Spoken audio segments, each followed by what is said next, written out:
All right. So what's going on, millionaires? You're listening to the Million Dollar Mind Podcast, episode 188 on surprising non-traditional ways to invest in real estate.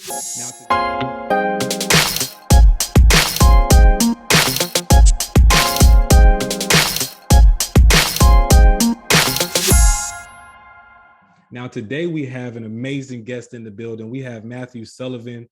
Matthew is a helicopter pilot, the first that I've ever met. So that's super exciting. Matthew is also the CEO and founder of Quantum RE, a financing tool that allows homeowners to tap into their equity without taking out more debt. That's super, super intriguing.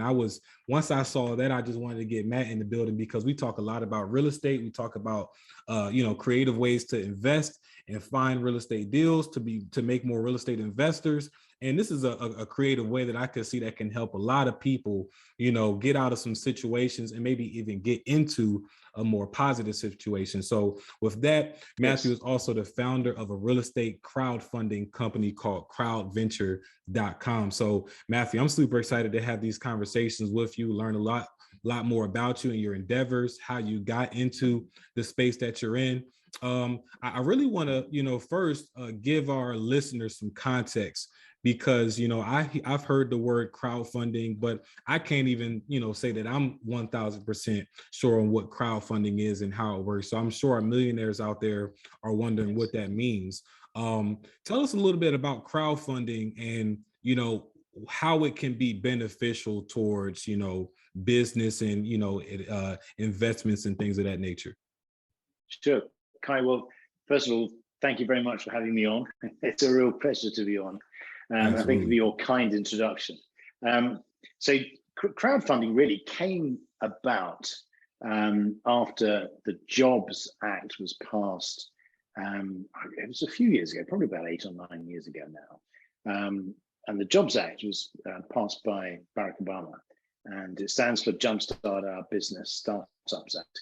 And what that did was it changed some of the rules regarding how you can raise money.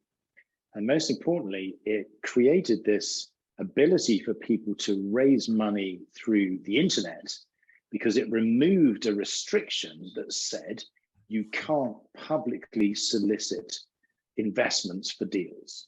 So that evolved. So post the Jobs Act, you were and you are allowed to raise money and publicly offer your deal, whether it be a real estate deal or whether it be any type of investment. And that gave birth to a whole range of online investment platforms, companies like Republic, for example, that allows you to invest in all sorts of different startup companies. Then you have a whole range of real estate crowdfunding companies like Realty Mogul and Realty Shares and Ground Floor and Fundrise, all of whom have been, well, I think Realty Shares has not, but all of the other companies have been incredibly successful and have raised together billions of dollars. And really what that change in legislation did was open the doors to enable smaller, non-accredited and accredited investors. In other words, non-institutions. So you don't have to be a family office or a member of the local country club to be able to get good quality real estate investments. So crowdfunding, as its name suggests, really opened up investing to the crowd. And I think it's a fairly overused expression, but this concept of democratizing investment, in other words, making it available to people irrespective of where they are. In other words, if they have the capital to invest and they qualify, then these investments are made available. Got it. So if I'm using it correctly, it sounds like if I want to buy a $100,000 single family property through the crowdfunding method, I could maybe find 2 or 3, investors that would like to invest the funds for a stake or for a part in that deal, or is that kind of how it will Yeah, work? yes, exactly. I mean, what you're doing, really, what crowdfunding does is it takes a deal. I'll give you an example. You might have a $5 million investment, and typically those investments would be funded by a small number of partners, normally through an LLC or a partnership. So you'd normally have in those types of deals, historically, you'd have a small number of partners, small number of investors. Now, what crowdfunding has done has made it possible to have a much larger number of investors because you have the efficiencies of technology and the economies of scale. And that means potentially you could have thousands of smaller investors, each buying a much smaller chunk of that same deal. So you could raise your $5 million from 5 million, well, obviously not 5 million people, it'd be a little bit, a little bit too much to manage, but from say sort of 500 people, for example, or 1,000 people, and that really does make it much easier for people to invest in real estate and to diversify, and also for the project sponsor, it makes it a lot. It gives them more options. So in other words, it means that more deals can get to market, because if there are more ways of financing those deals, then that means that there's more likelihood that those deals are going to see the light of day. Interesting. Okay, that makes a lot more sense. So with crowdventure.com, do you guys more so help these investors find the smaller investors and facilitate, or do you guys also manage like the back end paperwork? Because I'm only just thinking right now, Matthew, that if I'm trying to raise $5 million amongst 1,000, 2,000, 5,000 smaller investors, how am I going to keep up with making sure that they're that they're paid their dividends or whatever the agreement? Do you guys work all of that out? Where do you guys come in Well, with the so crowd talking venture? about crowd venture specifically, doesn't really do any business anymore. I mean, that was our sort of version 1 of understanding what the marketplace is, and I set it up, I think, almost 9 years ago. So it was how time flies, eh? But it was very much in the early stages. So, but to answer your question, the crowdfunding companies that provide these types of opportunities do tend to manage all of the back-end processes. So they will manage the onboarding of the investors. They will manage the production of the K1s or the 1099s and the tax documents. So you as a project sponsor, you get to enjoy that benefit as well. So, I mean, there comes a point that really, depending on where you are, where you would, as the company, you would have to take that over at some point. But, these are all things that can be outsourced.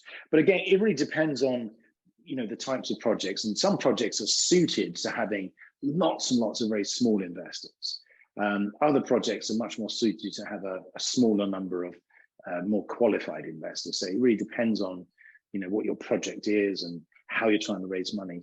But I think really what's important is that crowdfunding is a way of communicating directly to a large number of investors through technology and through that change in legislation that came about through the Jobs Act. Awesome. Well, Matthew, thank you so much for clearing that up and giving me a better understanding of what crowdfunding is and the benefits. Really excited to dive in on, everything that we have, on our schedule today. And, before we move on, what do you think is like some of the top or the best thing that our millionaires are going to be able to walk away from this conversation today? What can they expect from today's conversation? Well, we do something that is very different to what most people are expecting. And really, that is to solve a major problem for homeowners who have a significant amount of equity in their homes, but don't want to borrow more money or simply can't borrow more money. So we have a way that enables homeowners to access the equity in their homes without taking on more debt. So that means that we can provide capital, in some cases up to $500,000, to a homeowner with no monthly payments, no interest, no added debt. They can use that capital for whatever they want. So they can use it to make an investment in another property. They can use it to pay down expensive credit card debt or any use that they want. And the way that we do that is we're investors and not lenders. So what we do is we partner with the homeowner, and in exchange for a cash lump sum, we get a commitment from the homeowner that when they sell their home, we get a share of the percentage of the value of the property at that time. So what we're doing is we're saying we'll give you cash today based on the value of your home in exchange for a share of the value of your home at a pre-agreed time in the future. So, and that time can be any time in over the next 10 years. So effectively what you're doing is you're selling us some of the future value of your home in exchange for cash today. But what's really important is if you're a homeowner and you've got equity, but you don't want to go deeper into debt, or you may simply not qualify for a HELOC or a cash out refinance, this is a way that enables you to tap into that equity. And it really depends on who you are. You may want to use that equity as a down payment on another investment property. So it's a great way of diversifying out of your home equity without having to go back to the bank and borrow more money. That makes a lot of sense. That makes a lot of sense. Well, so I'm super excited. I know our millionaires have a lot of questions, as do I, about that process, how you guys qualify. And, Matthew, as we are, continuing on with our conversation, again, I just want to welcome you to the $1 Million Mind podcast for the first time. And I want to welcome our guests who are tuning in for the first time and some of our vets. This is the #1 community for self-mastery and abundance by having $1 million conversations with really dope people like the one we're about to have with you, Matthew. So super excited. To our millionaires, this is the only place, right, for you to get money-making tips and tricks for finding your passions and attracting opportunities to create the life of your dreams. So, Matthew. All right, what's up, millionaire? So I know I shared this once, maybe even twice, but here's the third time. So I'm really starting to lose faith in business cards. And the reason why is because every time I get about 500 business cards, I use about 100, 150, and my business has changed. Whether the website has changed or just things are just changing, especially when you're a new entrepreneur. I've been in entrepreneurship just under 5 years. So, things are still changing. You're optimizing, you're getting new websites, getting new Instagram accounts, and your business card really expires. So what I learned and what I love now is Popple, right? I have a Popple card right here in my pocket. And what I love about it is it's a physical card that I can put my logo on. Even has a QR code that I can scan or hold up to somebody's phone. And they have a virtual business card where I can update my information as much as I need to. I can share as much information as I want to from my phone number, social media pages, the whole nine. And I can also disable sharing that information if I want to as well. I definitely want you guys to consider Popple, because as your business is changing, why spend so much money on these paper business cards when most of the times people throw them away and it's expired because you changed your business? So there's also going to be a link at the bottom of this video for you to download Popple, get your business card, or if I hold it up close enough, you might be able to scan that QR code. Matthew, you talked about pretty much a process that not a lot of people are familiar with as far as getting huge lump sums of cash, for their home, but still being able to live in the home, still have ownership of the home at the time. What is your guys' process for qualifying the homeowners, or even qualifying the homes that make sense for you guys as investors? The most important difference between what we do and what the banks do is that we primarily focus on the property as opposed to the homeowner. So in other words, first and foremost, we're going to say, where is the property? How much equity do you have in the property? What's the property worth? And do we think it's in a location that's going to appreciate? And then we'll start looking at the homeowner and we'll say, what's your credit score? And, have there been any, negative events in the past, such as a bankruptcy or maybe missed mortgage payment, something like that. That's going to be quite important. What we don't do is we don't worry at all about what your debt to income ratio is. We don't worry about your income or whether or not you are able to verify all of your income, all of the things that the banks really focus on, things like, how much you earn and how do you prove that. That's not really important to us, because what is important is that there's enough equity for you to be able to sell us some of the future value, some of the future equity, and that the home is in good repair, and that you're likely to be able to continue to meet your obligations going forward. So the process for underwriting is a lot easier, a lot quicker, and a lot less painful than going through a typical loan. And really, you can go onto our website and put your property address in, and it will give you an instant estimated value, and we'll estimate your existing mortgage, and we'll tell you there and then whether or not we think we might be able to help you. And if so, how much we think we might be able to unlock or access for you. And then you would simply give us your name and your details, and then one of us will contact you and take you through the next steps. Awesome. So I'm more of a numbers guy in order for me to kind of visualize this, Matthew. And let's say I have a home that right now on Zillow, and I'm playing quotes because as an investor, I know we don't like to just use Zillow as a basis for how a home is valued. But let's just say Zillow says my home is worth $450,000. That's the Zestimate. And I currently have a mortgage left on the home of $200,000, and my mortgage payments are about $1,200 a month. So how would I be able to unlock the future value? If it's currently $450,000, like, do you guys see that maybe 10 years from now it'll be worth $700,000? How does that work if by using those numbers, if you could? Right. So you've got about 55% equity. So if your home's worth 450 and you've got a $200,000 mortgage, you've got about 45% approximately is your existing loan to value.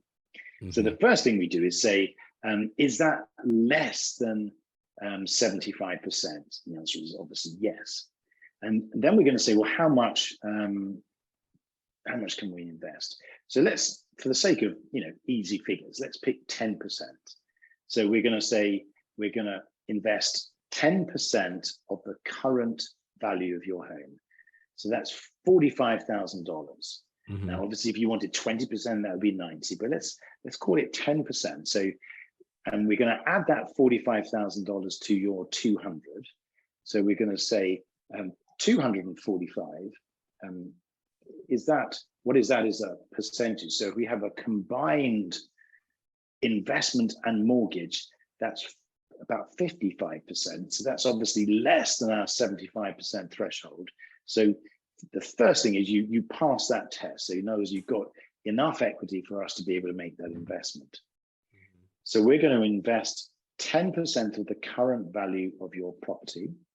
And in exchange, you're going to give us 16% of the future value of your property. So when you sell your property, or if you decide to refinance, what we'll do is say at that time, and that time can be any time in the next 10 years, what is the value of your property on that date? And we can do that through an appraisal, or you might have decided to sell your home, in which case we can use the sales value of your property at that point. But let's say you sell your property for $500,000.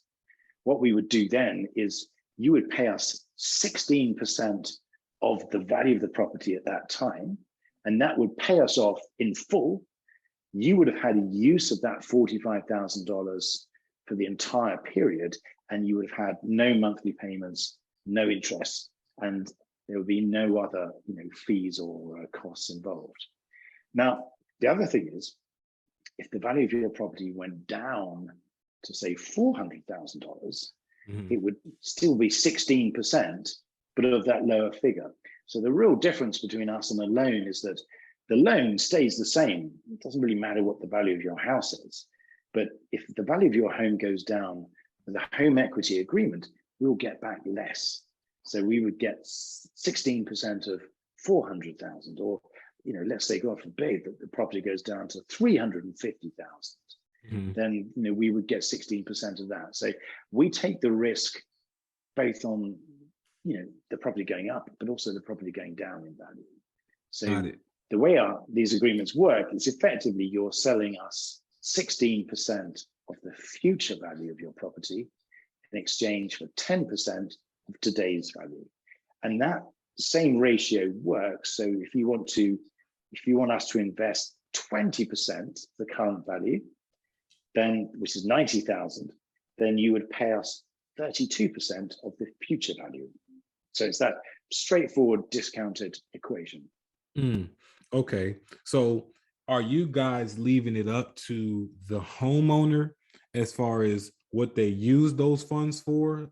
Or are you guys Exactly. pretty much okay? No, and that's one of the real important points about this is, unlike a bank that might really force you to spend the money on something like home improvement, or, and if you say to the bank, I'm going to use the money to put new windows in, then in many cases they'll say, okay, well, you know, we'll give it to you in stages, and you prove that you're putting the windows in. So they'll, you know, tie you up in all sorts of knots that way. With us, really, what you're doing is you're selling us something that you already own. So the equity that you have in your property is yours. You're selling it to us, and therefore the money that you get is yours. So you should be free to spend it on whatever you want. So you really can use it for anything. And this is a very important point. It's not a loan. So it doesn't go on your credit report as another loan. So it doesn't, you know, impact your credit score that way. And because it's not a loan and it doesn't appear as a loan anywhere, you can use that money to reduce your existing debt, because you're not increasing your debt on one side to reduce it on the other side. You're actually bringing in fresh capital, which is capital from the sale of an asset effectively, and you're using that. So what many people do is they use it to reduce or pay off existing high interest you know, debt. And at the same time as them paying off their debt and removing those awful monthly payments, what it does is it helps improve your credit score, because now you've got a much lower debt to income, or a much lower spending ratio. So it's you know, all sorts of benefits that way. Wow, I didn't think of that trade-off. The first thing that came to my mind, Matthew, was using those funds to maybe do some home improvements, right? Try to increase the value of the home sooner. But if I have 10 years, I can see how people would just rather make payments towards the debt, because they can rely on the natural appreciation of their property. Because 10 years is a long time. And I mean, do you guys have any like exit strategies that, I mean, like, are you guaranteeing them a 10-year I guess contract period, or is there any way for you guys to protect yourself outside of waiting that long for those funds, or is that pretty standard? Well, it's funny you should ask that. One of the biggest challenges of this type of investment for investors is when they say it's an equity investment, so I'm not going to get any rent and I'm not going to get any interest because it's not a loan, and I may have to wait 10 years for these people to sell their home. So I'm sitting there, you know, drumming my fingers for 10 years waiting for this thing to pay off. So we created a marketplace, which we launched a few weeks ago, which we've been building for a number of years. And that marketplace takes those home equity agreements. We use blockchain technologies to chop them up into little pieces. And we then offer them up for sale to smaller investors using something very similar to a crowdfunding process. So that means, let's take your example. So we've got an investor that's invested $45,000 with you. You've got 10 years now before that becomes due. So you don't have to do anything for 10 years. But at the end of that 10-year period, the contract becomes payable. So at that point, you'll need to either sell the home or refinance or potentially renew the agreement for another 10 years. But in the meantime, we've taken your agreement and we put it into a process that allows it to be fractionalized, in other words, sliced and diced. And then investors can come into our platform, and if they like the idea of investing in properties in your area, they can buy a piece of the equity in your home. Effectively, they can buy a slice of the home equity agreement, which gives them exposure to the potential equity upside that you're going to see in your property. So that pays back the original investor. So they get some liquidity, they make a return on their investment, and they can then go and reinvest in another home equity agreement if they want. But it also, most importantly, creates liquidity and opens up this huge, previously untapped, multi-trillion-dollar asset class. Because at the moment, you cannot buy some of the equity of a home if it's got someone living there. It's a bit like knocking on the door saying, if your house goes up in value, can I have some of that? And that's effectively what we're doing. The homeowner stays there, they own the house, we don't go on title, we don't camp out in their spare bedroom. But when they come to sell their house, we get a share of the appreciation. We haven't had to pay the mortgage, we don't have to tidy the house up, we haven't got any tenants to worry about. So it's a great investment from that perspective. So on one side, it really helps in the homeowner. On the other side, it's a really exciting, interesting asset class for investors that want to be able to buy into the equity of homes that are not for sale, and not have to worry about doing anything. There's no active involvement. As I said, no toilets, no tenants, no trash. Yeah, it's like it's a win-win-win. And it's so interesting, Matthew. I have a two-part question because my brain is just running. I'm trying to figure out like what space were you in where you came up with this concept and got it to where it is now? That's the first part. And then the second part is, what problem did you identify that brought you to where you are now? Well, I'm going to answer those in reverse order because I think one thing led to the other. Mm-hmm. And really, I came across this type of investment when I was in the very early years of my crowdfunding company.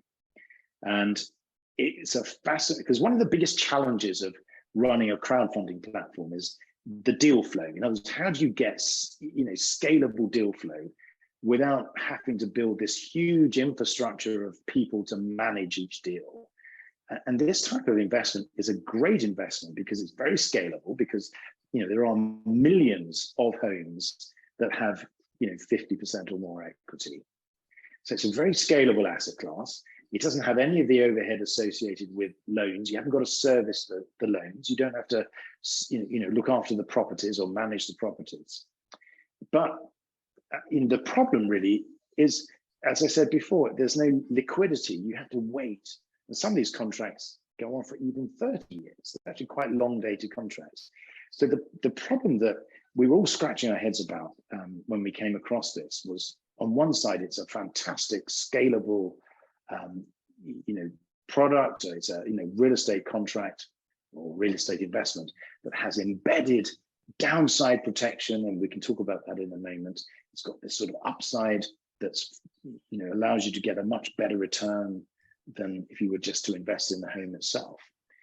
But at the same time, that I was sort of scratching my head thinking, how is this going to work? That was when the whole blockchain and cryptocurrency world exploded. It was about 5 years ago, when we had ICOs coming out, and then this whole rush of this new currency, this new technology.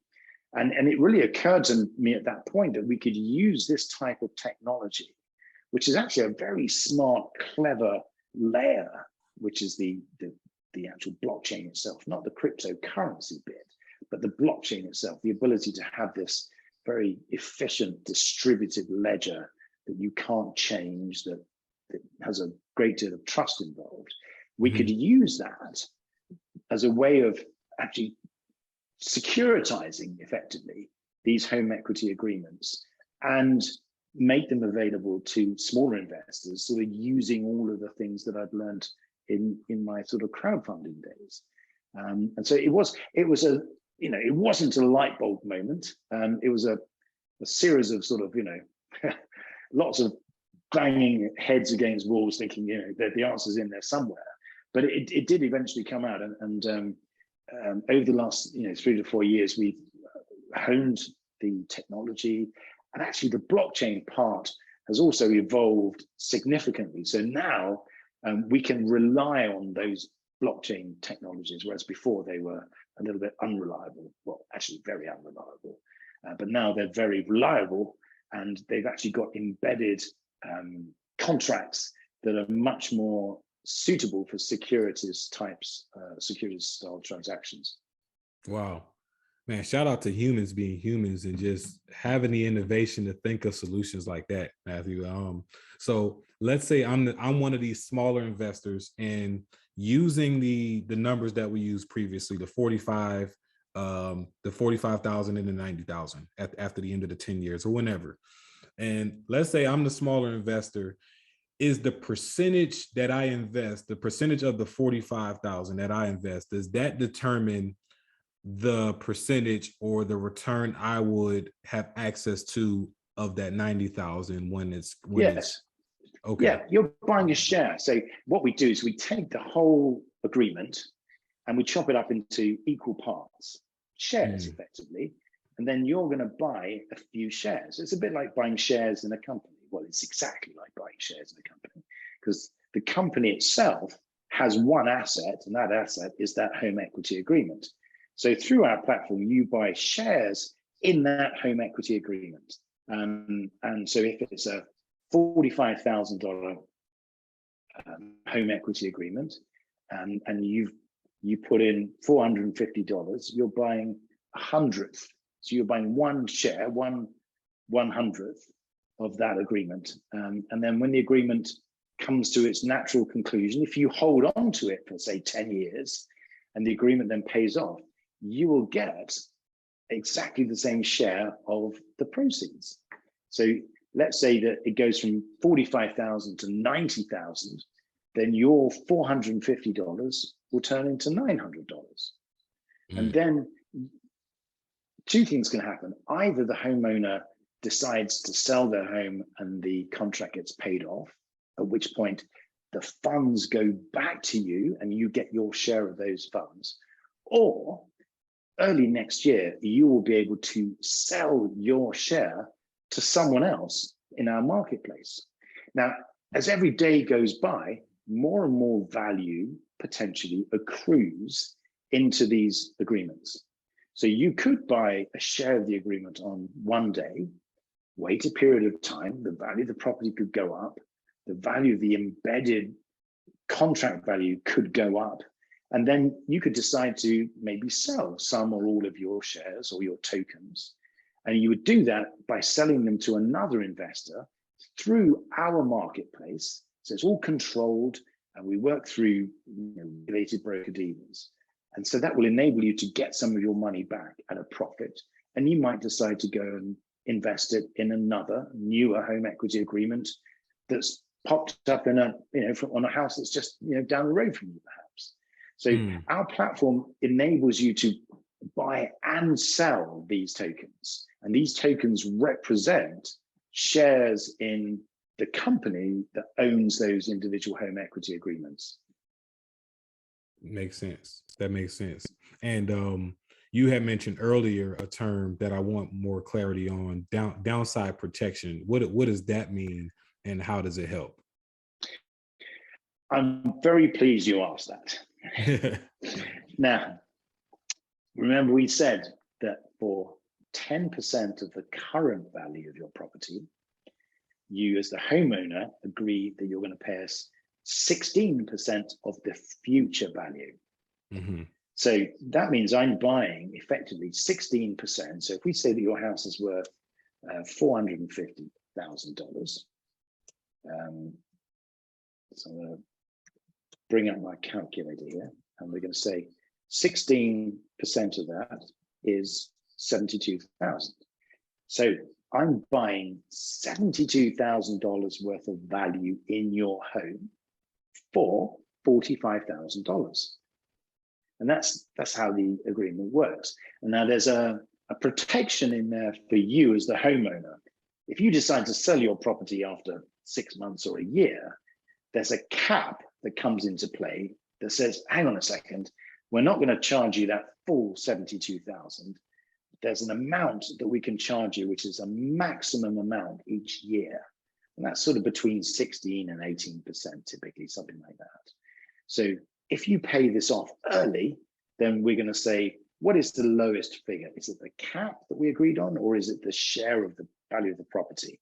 So you'd probably end up paying a lot less than that if you pay the agreement off early. But we're talking about downside protection.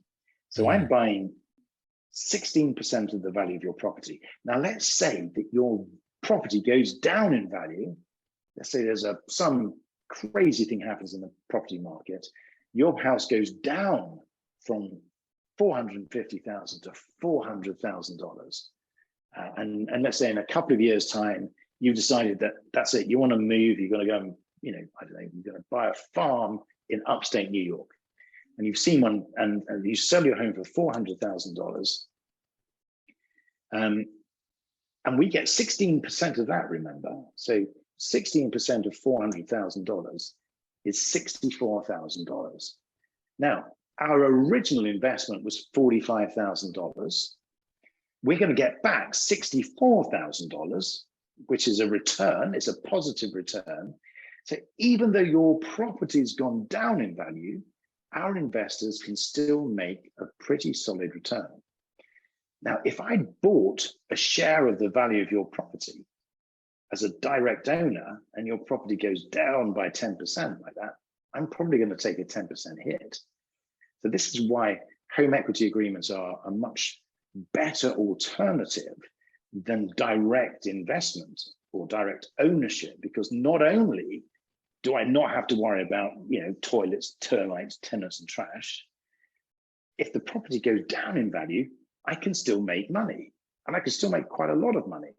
And your property would need to go down in value by over 30% and be sold at that level for me to actually start worrying about, breaking even.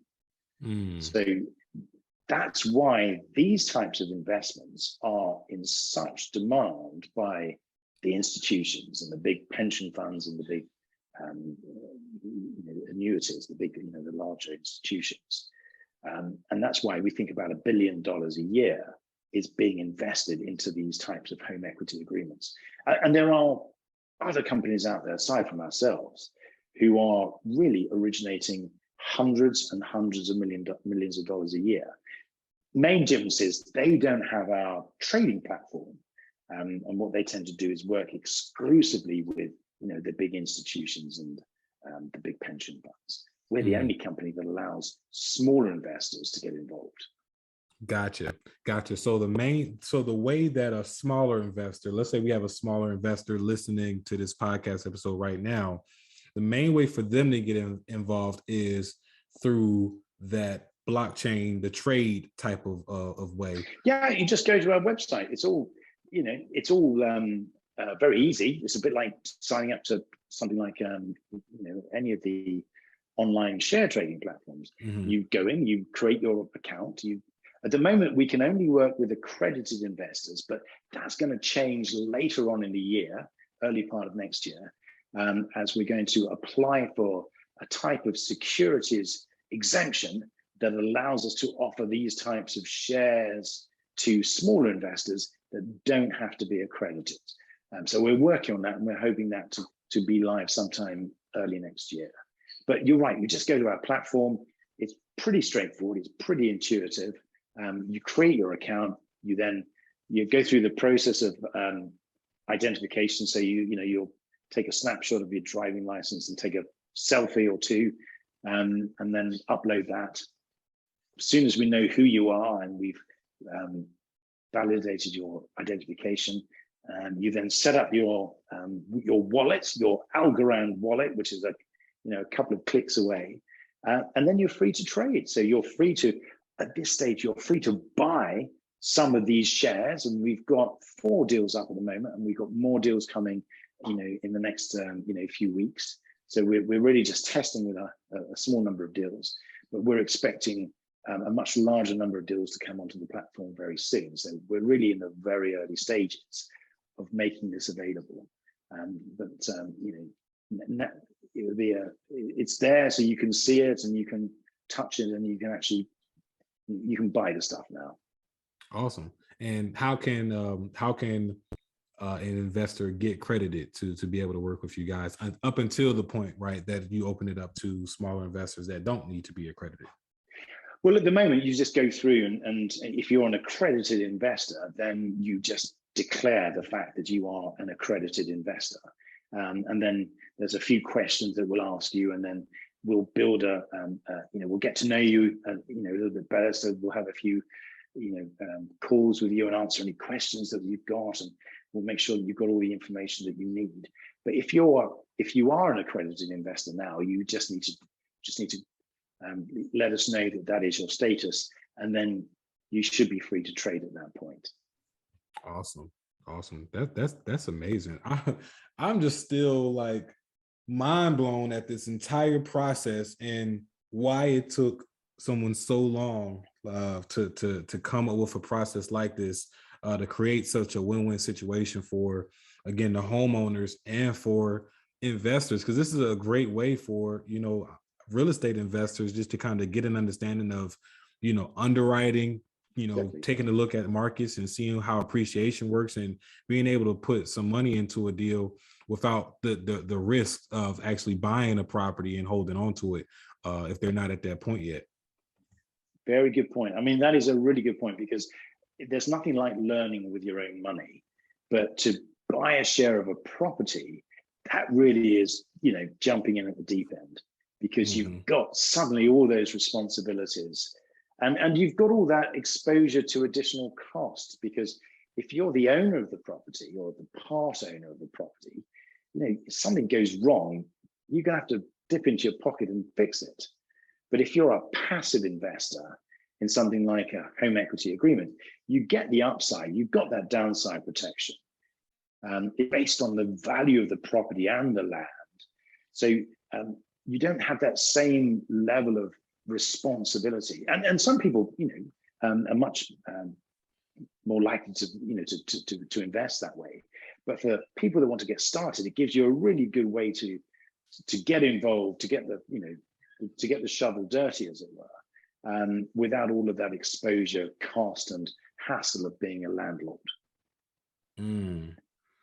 Yeah, another great point. Another great point. The hassle of being a landlord, the hassle of dealing with renovations, repairs, contractors, all the moving parts that come with. It sounds like you've been there. Yes. Yeah. I've been I've been wholesaling for about 2.5 years now. And so our processes are a little bit similar, except you guys, work with the contract of the equity. We're more so, selling contracts to other investors that still have to take into account contractors, renovations, and all the extra, moving parts that come with it. Tenants that, can't pay and have to get moved out. So it sounds like a similar process. You guys have tapped into another market that gives people a whole nother way to invest in real estate, without, considering these other moving parts. I'll tell you something else that's quite interesting is we also invest in rental properties. So think about some of the properties that you buy, or that the people that you work with buy, that have significant amount of equity in. We can help them unlock that equity. So if you've got investment properties, we can also work with those. So you may have a property that you've had for some time where the tenants have been paying the mortgage down and you've built the equity up. This is a great way of getting access to that equity, so that perhaps you could buy another property, use it as a down payment. Mm. And but so even so, even if I use the funds to buy another property, let's say I have a duplex that's worth, 500,000, and you guys decide to invest 10% of that, being at 50,000, and I use that as a down payment for another unit. I am still that contract is still with the duplex at 500,000, not with I can't try to trade it, with the other investment property that I just purchased, because then you guys would take a loss if it's a cheaper property, correct? Well, that's right, because what we do is we then have that agreement secured against that property. But Right. you've got the cash, and you can use the cash as a down payment and then raise capital on that new property. So what you're doing is you're using the equity in one, and then that is the down payment, which you then leverage to buy another property. So you're diversifying out of having just one property. There's going to be a cost to that capital, but if you do it right, you could make a lot more with the properties that you buy with those down payments than it actually costs you in terms of the home equity agreement itself. And you could potentially do it a lot faster too, I would imagine. And typically we can close around probably about 4 weeks is the average time it takes for us to close. Okay. And we can do it quicker than that, but that's a lot far, and there's a lot less hassle than working with typical lenders and other types of lending institutions. Absolutely. I can definitely tell. I can definitely agree with that already. Most we with wholesaling, we typically, like to work with cash investors or hard money investors, just because like with working with banks, you're expecting a 45, 60-day turnaround, if you're lucky, if everything works smoothly. Got it. Yes, Got it. exactly. Now you mentioned the term on a couple of your publications, and even in your rap sheet, Matthew, that mentions this idea of being house rich and cash poor. What does that mean? If you could bring some awareness to that term and how you can be house rich but cash poor. I think it's a term that's come into prevalence certainly over the last couple of years, where many people have seen a significant rise in the value of their homes, yet day to day it's more challenging than ever to pay the bills. So on one hand, I might be worth $250,000, because if I look at the value of my home and the mortgage that I have on my home, I could have $300,000 of equity. But on the other hand, because my job's not going so well, or maybe due to other economic pressures, I find it difficult to make ends meet. So on one side, hang on, I'm supposed to be worth hundreds of thousands of dollars, so I'm house rich, but how do I get my money? I need the cash. I need that money. I need to be able to spend that. It's no good to me having it as equity if I can't spend it. So that's the real sort of dilemma. And I think if you look at the latest figures from Freddie Mac, there's nearly $28 trillion of equity in residential homes in the US. And there are, I think it's about 15 million homes where I'll have to check these figures actually, but let's say the significant number, millions and millions of homes are equity rich, which means the owner has 50% or more equity in their homes. So those people, how many of those people would like to be able to get their hands on their equity without having to borrow more money? Because if you borrow money, then you're increasing your monthly overhead. You've got the risk of missing payments. You've just got, so it's a great alternative to that. So house rich and cash poor really is just this, this notion of, I'm supposed to be rich, but I'm not, because I just can't get my hands on it. And that's what we really want to set out to change. That makes a lot of sense. Thanks for the explanation. And I could imagine, and just from our conversation, Matthew, it all sounds too good to be true, right? And it could just be too good, or it just is good to be true, right? Where I'm getting at is, what are some red flags though, or what are some things that people should at least have an understanding of before coming to you guys, that most people, or you've seen earlier on, that people ignore? What would those red flags be that that you want to shed light on? Well, there are. The good news is that there aren't any red flags as such. There aren't any. There's nothing that really you should look at with these types of agreements and be concerned about. And the reason for that is that it is a true trade. In other words, most people will look at this through the lens of a borrower, and they'll listen to what I say, and they'll listen to no interest, no monthly payments. And that bit sounds too good to be true. You're going to give me money and I don't have to make any payments. But obviously that's not the case. As we explained, it's a trade, and the trade is you're giving us 16% of the future value of the property in exchange for 10% of the current value. So we're buying 16% for 10%. So that's good from an investor's perspective.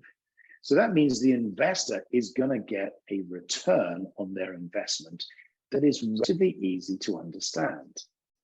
Now, that way, if you know how people make money out of this, then you realize that it's just not too good to be true, because they're making money.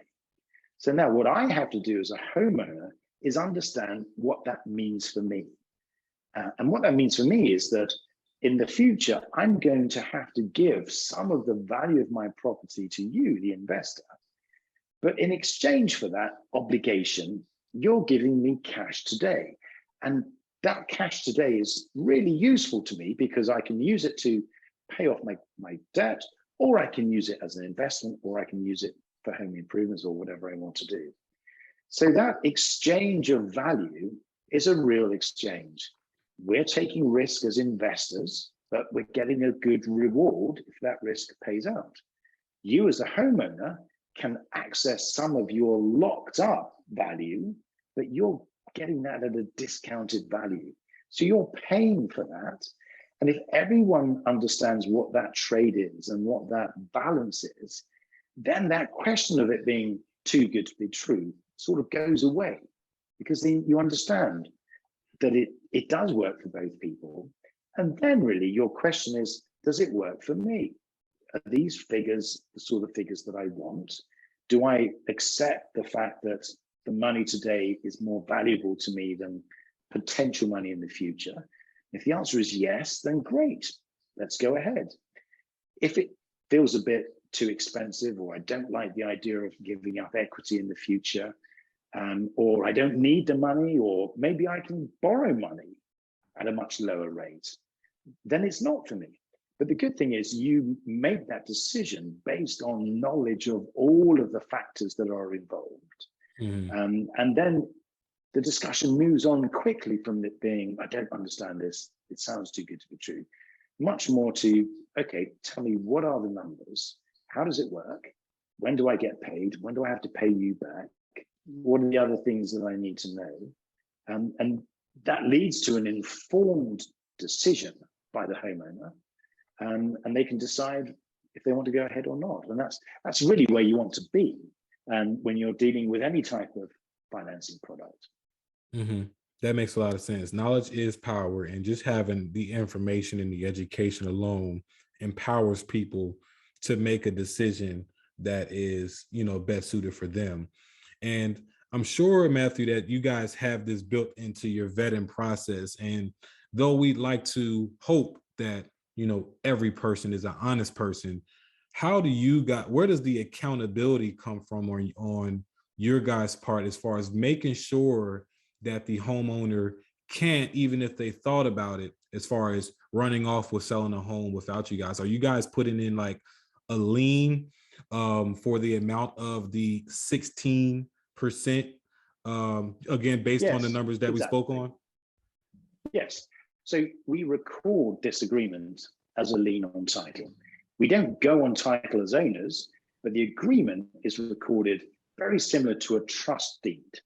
So the language is very similar. It's not a loan, but it's a performance deed of trust. So in other words, our agreement is, we're on title, we are lien holders. So that means we know if something's going wrong with your mortgage payments.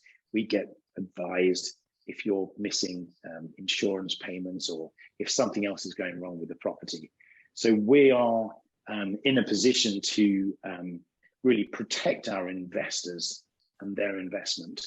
And also there are terms in the agreement that say, look, you've got to look after this property because we're actually partners with you. And if you do let it go into dilapidations, then, and we're going to have to fix that to protect our asset, then that's going to come out of your share of the equity. So there are provisions in the agreement that really are pretty sensible and common sense, that state that, if things go down in value because of what you did, then that's going to have to come out of your share. Awesome.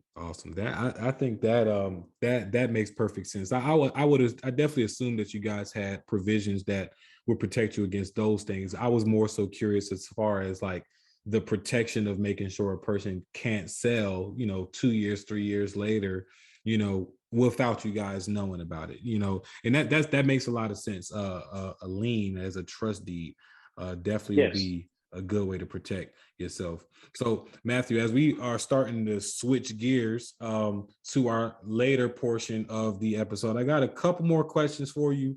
But before we get into our last segment of the show, we have our rapid fire round that has 5 random questions that has nothing to do with, anything we talked about. I don't even know the questions. This is partnered by our guys over at Poddex. So it's just 5 random questions. Wow, Just to get a chance to know you a little bit more, for us to have some fun. Be brief, be brilliant, but most importantly, have fun, okay? I'll do my very best. Awesome. In one word or one sentence, if you could.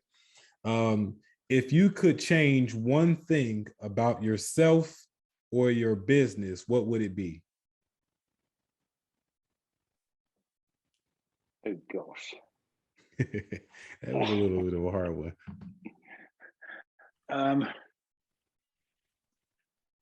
I don't think I'd change anything. It sounds awful because then you just don't know I think I know where I am, here.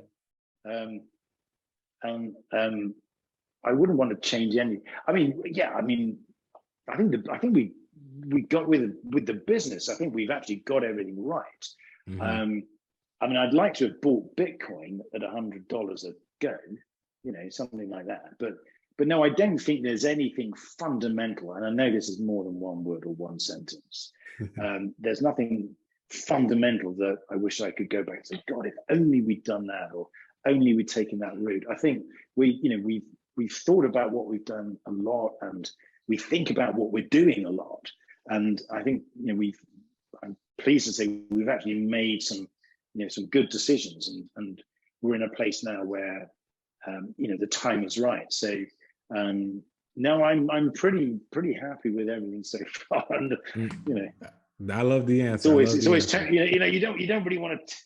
You just think, God, it's a bit like going back in time. Yeah, you just have no idea what the impact's going to be. Yeah, you don't want to do that, and that's why I like that answer. Is because it sounds like you don't. Everything happened for a reason. You don't have any regrets. You've made the decision that you've made, and they're a cause and effect of where you are right now, and you're happy with that. That's 1000% a good answer. What is left on your bucket list? And we can narrow that down. What is one thing you want to do before the year is over? I want to go flying again, actually. You mentioned before as a helicopter pilot. So I'm a private helicopter pilot, and I started flying 20-something years ago. Haven't flown for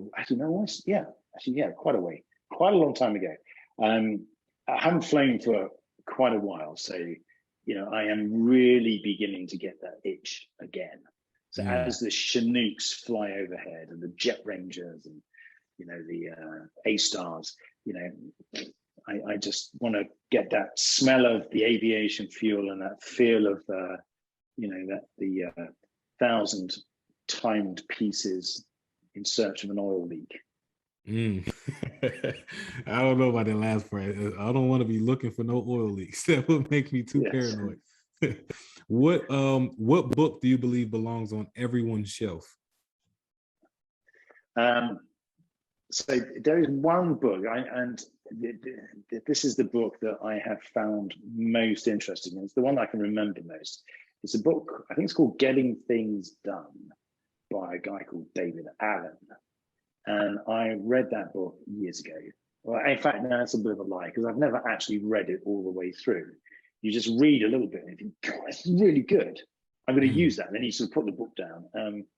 But there's just so many good nuggets of really useful stuff. I'll give an example. So, many of us lie awake at 3:00 in the morning on a Monday morning, in bed going, God, I've got to do this, I've got to do that, I've got to do this. I mustn't forget to do that, I've got to do this. And you go back all over again, going through your list of things you've got to do.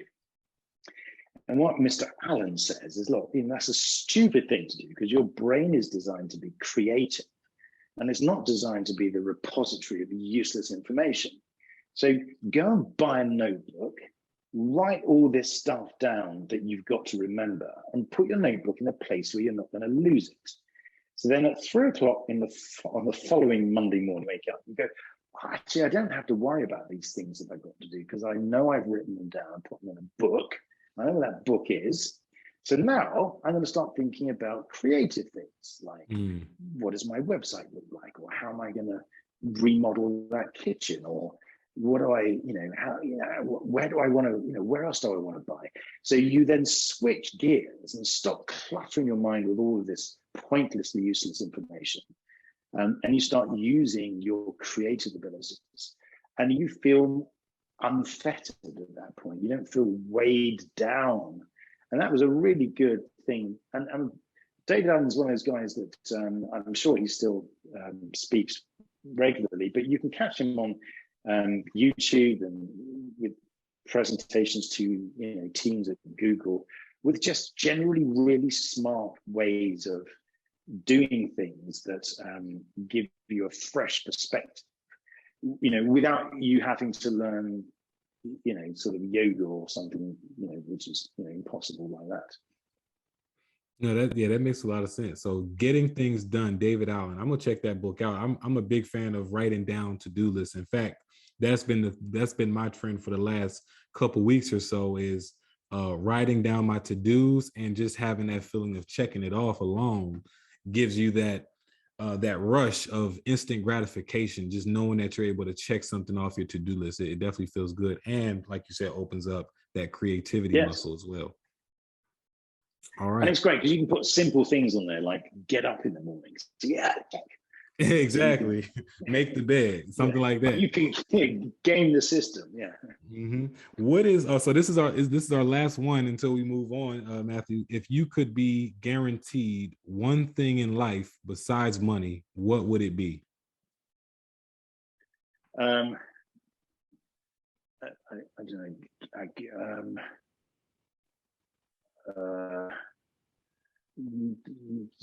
don't know. Not to make stupid decisions. Guaranteed to not make a stupid decision that could impact your life negatively. Well, no, just, the thing is that there comes a point when you think, God, I'm old enough now. Why am I making the same mistakes over and over again? When am I going to learn? So I think really just, I think the wish would be to be sort of slightly less stupid as you get older. I think naturally you become less stupid because, there comes a point when your body naturally rebels against it. But I think if we can sort of fast forward that, so decisions one makes can be a little more enlightened, I think. Not that I'm complaining, I'm just saying though that, I think there's always that fear that the decisions you make, I think we're just having the clarity of making those decisions and really believing in them. Yeah, I'm with you on that one, brother. I think that's a good one. If we could eliminate, or at least fast forward the process of learning from our mistakes, I think everyone would be in a much better, position. I think you said it more eloquently than I did. Yes. No, that was good too. That was good too. Well, Matthew, it's been an absolute pleasure, chopping it up with you about Quantum RE, getting a better understanding about what you guys do and how you're able to do it. I have one more question for you, and I want you to kind of use your imagination with me on this one. You are, going for a walk if you like to go on walks daily, and you just happen to stumble across a spitting image 18-year-old version of yourself. What would be some advice you would give 18-year-old Matthew Sullivan? Buy Google, buy blockchain, buy Bitcoin, buy Apple shares. Don't spend all your money. I don't know. I mean, I think really, in all seriousness, I think a lot of it is down to financial education.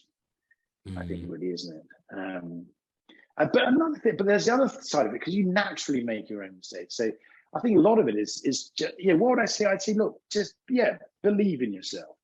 I would say, do whatever you want to do, because if you believe in it enough, it will happen. So I think my advice to my younger self would be, don't worry, just keep believing, because you'll make it happen.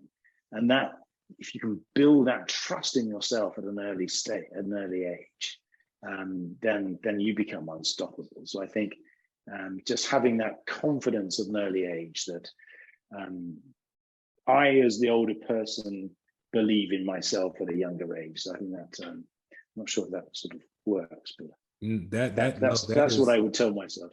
That's amazing advice. And Matthew, I think you might be the first person to give advice to your younger self that didn't involve some sort of avoidance of mistakes that have been made or investment that should have been made. Your advice is to pretty much, bet on yourself, believe in yourself, and, whatever you're going to do, if you're moved to do it, and, have no apologies needed. Just do it and believe in yourself. And I think that's great advice for, all of us to have, really. Yeah, I think so. I think because, we all make mistakes, but just you just got to, keep going. Just don't let them get in the way. You got to go with the flow. So now, Matthew, I want to give you the space and the floor to, really plug yourself in and tell our millionaires a little bit more about where they can find you, how they can potentially maybe even do business with you, small or large investors, how they can, invest in that next home equity contract and really be able to connect with you for anything that you have going on, any special events, anything. That's great, Kai. Thank you. And no, really, just check us out on the website, really, because we've got everything there. So we have a calculator where if you're a homeowner, you can find out the value of your property and how much potentially we could help you unlock. There's a number of articles and podcasts and videos that explain how it works for an investor and for a homeowner as well. We have, ebooks that you can download. Our contact details are there. So, please reach out to us. The website is quantumre.com. That's QUANTMRE.com, quantumre.com. Everything is there. So I think that's really the only thing you need to know is that website address. And, check us out, find us, give us a call, ask us some questions. We'd love to hear from you. Awesome. And I'm sure I have a few millionaires that'll tap into this that would love to get some more information. And really, Matthew, it's been a pleasure having you on the show. Again, like I said, I can't thank you enough for the information and the value that you brought to not just me, but to our listeners that are tapping in as well. Because before today, I'm sure none of us have heard of a home equity contract and didn't even know that was a way that we could maybe, borrow money without actually borrowing money, increasing our debt to income ratio and all the other things that scare people with, borrowing money, as we know. So thank you. And of course, to our millionaires that are tuning in, Thanks for you all being a part of the show week in, week out. I'm thanking you in advance for becoming the change agents that you're bound to become. And also want to thank you in advance for just taking the time to give me the feedback that you do, to give me the ideas that you do. Tell me some of the guests you want to hear from and the guests you want to hear more of. So thank you all for the engagement and just being a part of this platform. If you really resonated with today's episode, I want to encourage you even more than Matthew has already done to go check out the website at quantumre.com. Get your estimate, see how much you can potentially get for the equity in your home. Start strategizing now what you can do with those funds, how much of a difference it can make in your life, and don't waste time. Most importantly, Napoleon Hill says, your abilities to make decisions quickly and change your mind rarely determine how successful you can be. So I want to encourage you all to make a decision and change your mind. Never, right? Not never, but rarely. So I'm your guy, Kai Speaks. You just heard from Matthew Sullivan on creative ways to invest in real estate and, in this case, borrow the equity out of your home, right? Get access to the cash that you are entitled to. Just remember to keep focus, build momentum, and drive results so you can live abundantly. Peace.